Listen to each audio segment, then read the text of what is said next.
haji dari kerajaan Kediri. Dan suatu ketika ada peperangan di saat Panji Asmorobangun berburu yang membuat perpisahan dengan Dewi Sekartaji untuk mencari istrinya. Disitulah telah terbukti kesetiaan seorang istri terhadap suaminya, karena istrinya tidak mau dirayu, Yuyu Kangkang, dan tetap setia terhadap suaminya. Maka atas dasar kesetiaan inilah Dewi Sekartaji atau yang biasa disebut Klenting Kuning akhirnya bertemu kembali dengan suaminya, Ande Lumut. Hadirin sekalian, sekali lagi kita sambut, inilah dia DPC Tiara Kusuma Kabupaten Sidoarjo.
Tiba-tiba, seekor kepiting raksasa muncul dari dalam sungai.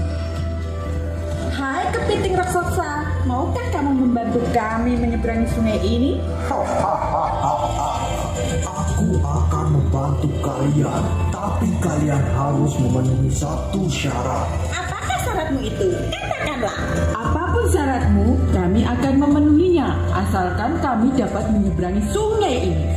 Iya betul. Kalian harus menciumku terlebih dahulu sebelum aku mengantarkan kalian ke seberang sungai.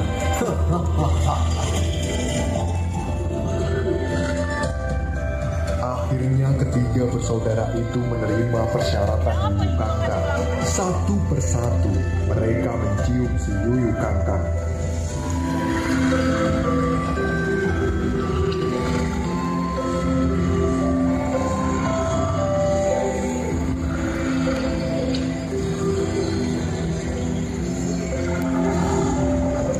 Setelah itu, Yuyu Kangkang pun mengantar mereka ke seberang sungai. Tak lama Klenting Kuning pun juga tiba di tepi sungai. Ketika Yuyu Kangkang mengajukan persyaratan yang sama, Klenting Kuning menolaknya. Dia tak ingin mengkhianati sang suami. Meski dia tidak mau memenuhi syarat itu, Klenting Kuning tetap memaksa si Yuyu Kangkang untuk membantunya menyeberangi sungai. Berkali-kali Klenting Kuning memohon, namun kepiting raksasa itu menolaknya. Klenting Kuning mulai habis kesabaran.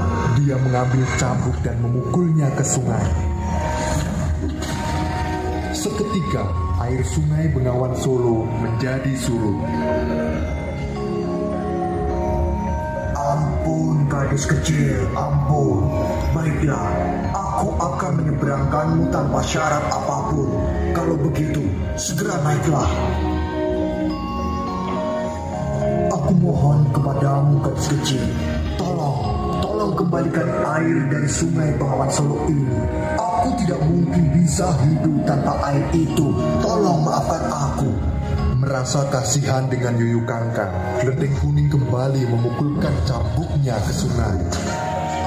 Seketika air sungai kembali seperti semula, dan Klenting Kuning melanjutkan perjalanan menuju desa Dadapa. Tak berapa lama kemudian, sayembara pun dimulai. Secara bergiliran, Klenting Abang dan kedua adiknya menunjukkan kecantikan di hadapan Ande Lumut.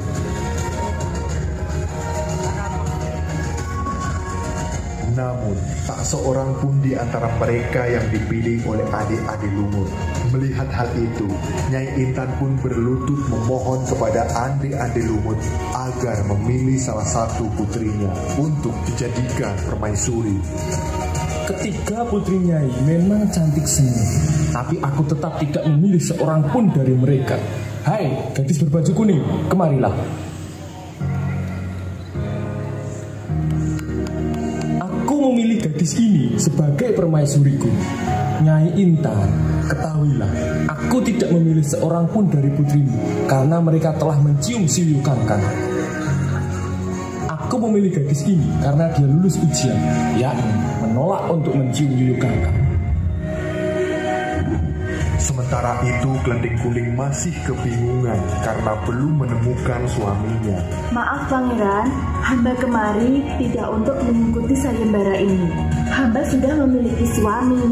Tujuan hamba kemari adalah mencari keberadaan suami hamba, yaitu Pangeran Panji Asmoro Bangun. Terima kasih Dewi Sekartaji, kau telah membuktikan kesetiaanmu sebagai istriku. Ande-ande Lumut membongkar penyamarannya bahwa dia adalah Panji Asmoro Bangun. Barulah Kelending Kuning sadar. Akhirnya, sepasang suami istri yang saling mencintai itu bertemu kembali.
Baik Bapak dan Ibu hadirin sekalian, kita akan menuju peserta kelima kita hari ini.